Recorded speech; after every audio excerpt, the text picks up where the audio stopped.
Fast forward, any come our channel so AGH Politics Avenue. On your podcast or trying to make headlines. And I jam rena ADB Exomo. On your young political highways na eja dema enye aksem koto akra. Na ye bawra eye or say SB entry any GIfty Oware mensa asweye. On your Attorney General AG assign a day 2.4 billion Ghana cedi assign up pay omu charges ne so a onia enye asem koto akra na me ne wokasa ide eja egu omu chim wanga sembe kai charges e di bo wo ma na omu be conditions eno kra no omu etwen efa ombo no ena yeda sorry ya Attorney General assign ase charge wo mu over 2.4 billion Ghana cedi. Na my job online and ADB exum ye enti eno ena me project a two screen nixono na yenhwe ne yekọ eni de ba ewo ahase na say in an article no ese was AG Surcharged former NCA official or say SB entry and GIfty Oware mensa others refund of 2.4 billion Ghana cedi. Or say the Office of the Auditor General AG has invoked its constitutional power to surcharge former top officials of the National Service Authority NCA and their collaboration in a move to recover 2.4 billion unlawful payment. I beg your pardon, unlawful paid from the state's coffers, following the technical and forensic audit of the NCA system, which the office described as a well-orchestrated conspiracy designed to systematically defraud the state. The Auditor General, Johnson Equiamwa Asiedu, has written to the officers involved to pay the amount totaling 2.4 billion in lieu of justification. The Daily Graphic has cited the audit report covering January 2018 to December 2024, which was submitted to Parliament on October 1st, 2025. In an exclusive interview with Asiedu revealed that the investigation implicated the authorities, Director General or say SCB, Director General or say SCB entry, and its deputy GIfty Oware Mensah has been the heart of a network of the fraudulent scheme. The evidence points to a deliberate and coordinated effort to create channels for the legal siphoning of funds meant for national service personnel. The Auditor General stated, and so far we say in Seminibia etimi a project a amount I will screen next yembo enra ensemfu from so channel so am say I say GH Politics Avenue nyamenchira onyo kese wa yenisa amame of Weata. That the issue where the OSP was claiming that he needed to do some what's called extradition. And we all know that you can't do extradition without where there's no charge in the first place. Yeah. Attorney General was asking the OSP, give me the document. Yes. So I can work. And that AG was claiming that for some months. He was asking for a document, and the document was not forthcoming.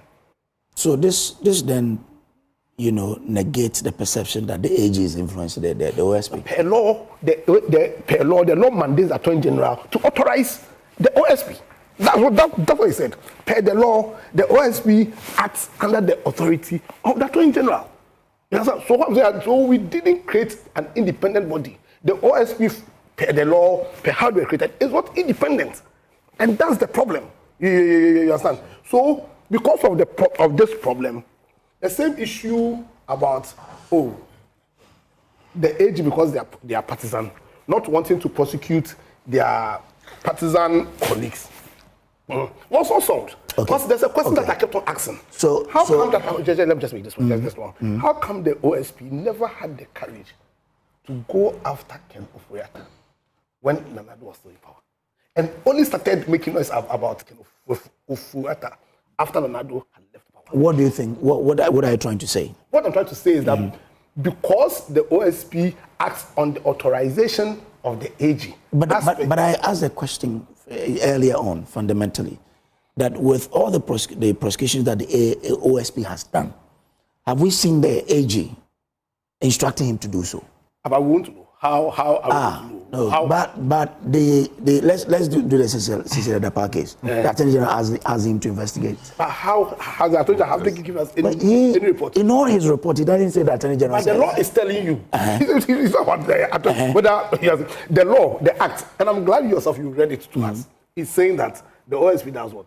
Subject to the position. The OSP acts under the authority of the 20. No, so. And I'm asking a fundamental question. That under a certain Attorney General, under a certain regime, the OSP never took steps to go after Ken Ofriatta and his cohorts. Because these are questions that these are issues that we ought to interrogate. How come that the OSP only started pursuing or gave us the impression that he was pursuing Ken Ofriatta after Addo left office? There are issues that we ought to interrogate. And I'm saying it's because of the structural weakness in how the OSP was created. You understand? And so the idea for me, the relevance of the idea of creating such an event still exists in my view, if we are really committed in fighting against corruption. And I'm saying that instead of discarding the entire issue, the entire idea, let's do it properly. Okay. Let me bring in Mohammed Bataglia. I didn't talk about the president's issue. Then do it quickly. Let me move on. I'm glad our MP is here. Now, we all know that usually when we want to pass laws, it starts by the executive most of the time. Yes. Drafting and sending to Parliament or the private members. So I've been saying that, because the argument I'm hearing is that because the president has shared his opinion and saying that, listen, don't hold the line you want to toe by, and so he's interfering. No, because then the point that if we have a regime where almost all the laws are initiated by the executive, now you're going to say that the executive then influences how Parliament works. Yeah. You understand? Because private members of Parliament have made it clear that this is the step we want to take. What is wrong if the president airs his view?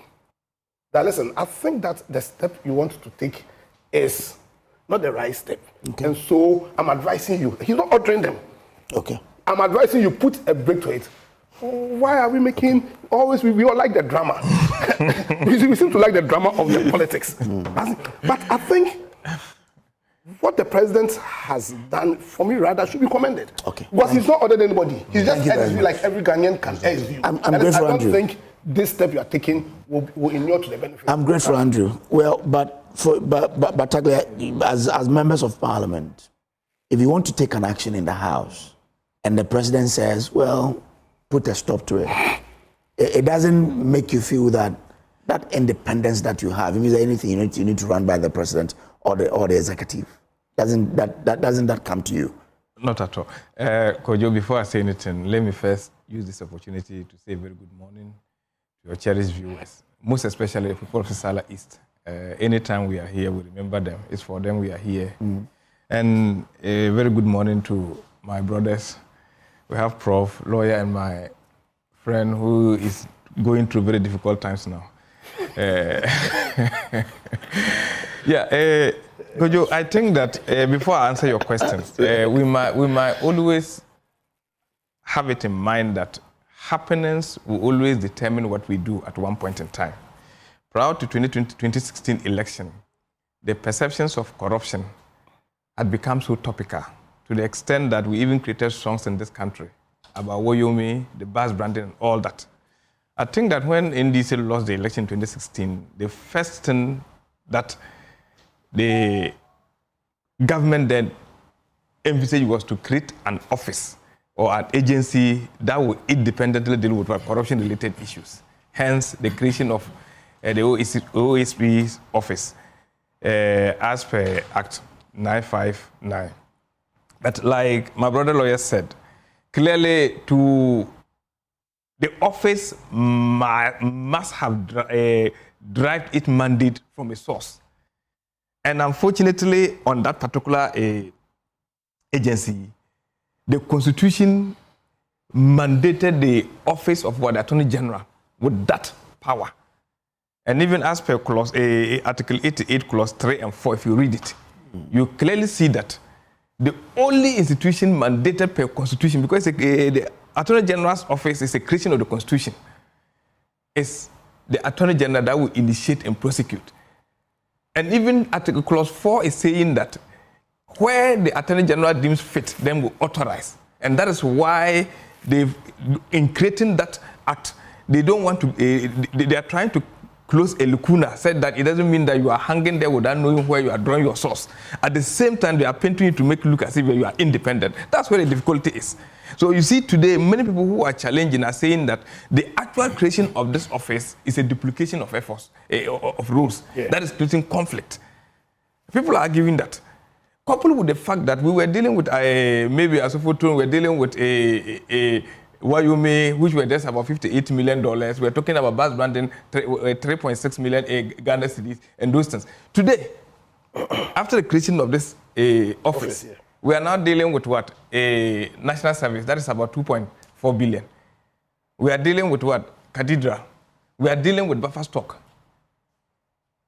We are dealing with many other things, like even we are talking about what? A scholarship secretariat. Many more corruption-related issues have even emerged. The XML is the worst now.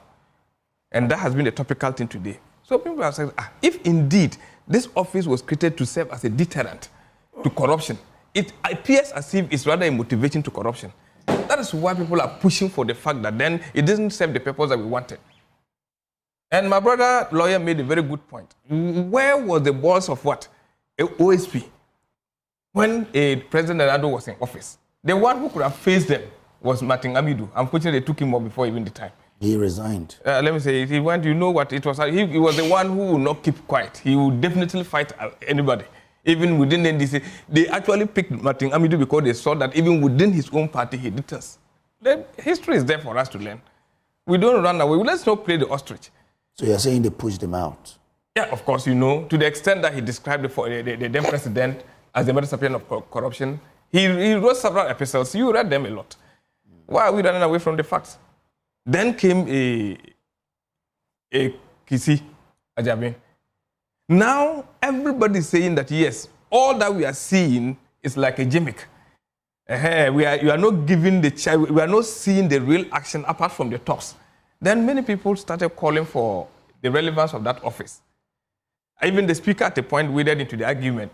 We know Hamza Suhine and Ko, they were calling, a lot of people are calling. Then the president came and said, no. Looking at Ernst, I still think that it's premature for us to talk about scrapping the office. Let's see how we can strengthen our institutions to work. But the question is not about changing the nomenclature. It's about how independent would that body be.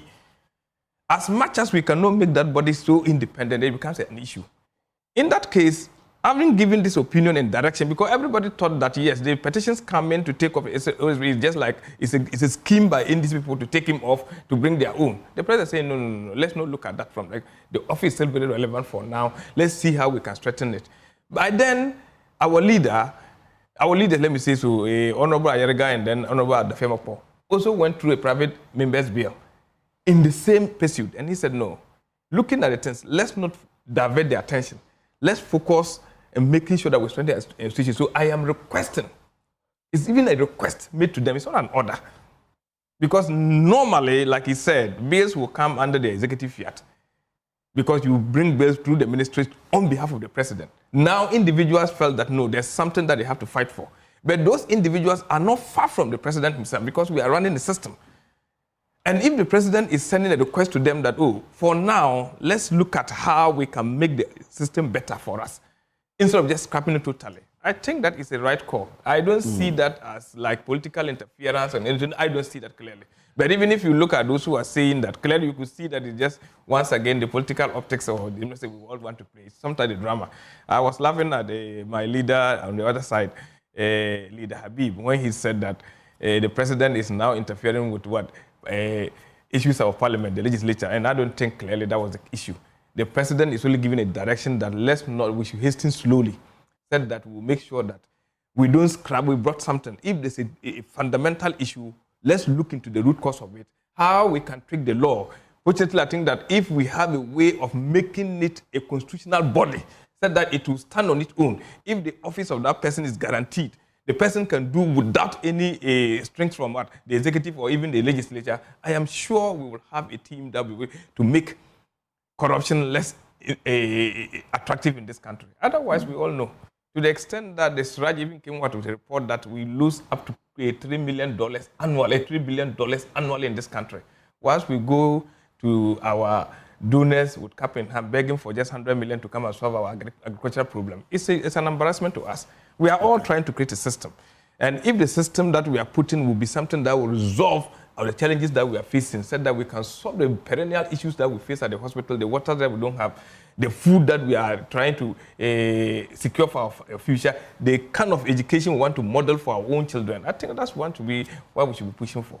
And for me, I think that the president has given an indication that yes, you don't just jump into acting because people are saying so. Study the issues, reflect over it, see how you can, where you can make it better. Okay. If the opportunity comes, then we all run as a country. Okay, all right, thank you very much. So that's Battaglia there. Let me bring in Kuble Amekplenu now. Where do you stand on this? Well, thank you very much, Kodio. First of all, let me use the opportunity to greet the party leadership and also my people from the Volta region who are watching us this morning. In fact, this whole brouhaha regarding the OSP is a very funny issue because I was a bit worried when I realized that the majority leader and then the majority chief whip is the one who are actually initiating this whole private member bill process. It became a bit of a funny thing to me.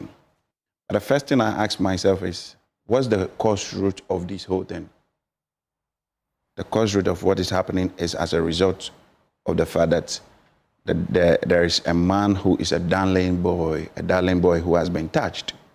And for that matter, as a result of that, all of a sudden there is a renaissance for the call to scrap off the office of the OSP. There's a renaissance that the OSP is underperforming. There's a renaissance that the OSP is that, the OSP is this. But my question is that, should that be the remedy to what we are saying in terms of if the OSP is underperforming as people claim it to be? If the OSP is not performing well, what is the fear of the majority leader and then Honorable Roxanne Dapamekbo? Now, all that has played within the few days we have seen, I'm going to give you a scenario. You realize that on the day that the private member bill leaked out, that same day, the president made a statement that scrapping of the OSP's office was a premature ejaculation or whatever. Then on that same day, there was a private citizen who also sued the AG. So I asked myself, what is happening? But as a student of politics and a student of governance, when you connect the dots, it seems to me that it's a coordinated effort from the top. There is something in governance called agenda setting. You set a certain agenda to test the pulse of the people. So for me, the remedy that the president quickly tried to, play by saying that he's ordering them to, withdraw the bill. Not order. For me, I see it as a knee-jerk reaction as a result of the public backlash that was coming because they could not contain it. Why am I saying this? I'm saying this because if you want to test the pulse of the people, you ought to put something in the media space to see the reactions that will come out. And that was exactly how the whole thing started from Martin Pebu. Okay, Mahama Yariga, who is the majority leader from parliament, said all of a sudden, no, we are not seeing the usefulness of OSP, the speaker emboldened it. Then, as a result, it gave them some sort of power. Let's put in a private member bill. They did that. Some people also feel that, okay, let's use a private individual who happens to be a member from the deputy AG's, you know. We ain't some of the course watching on also. I'm not so Jimmy. That's so bad in the Adumbi Adumiania. If a sample room now, Yasumuyipa.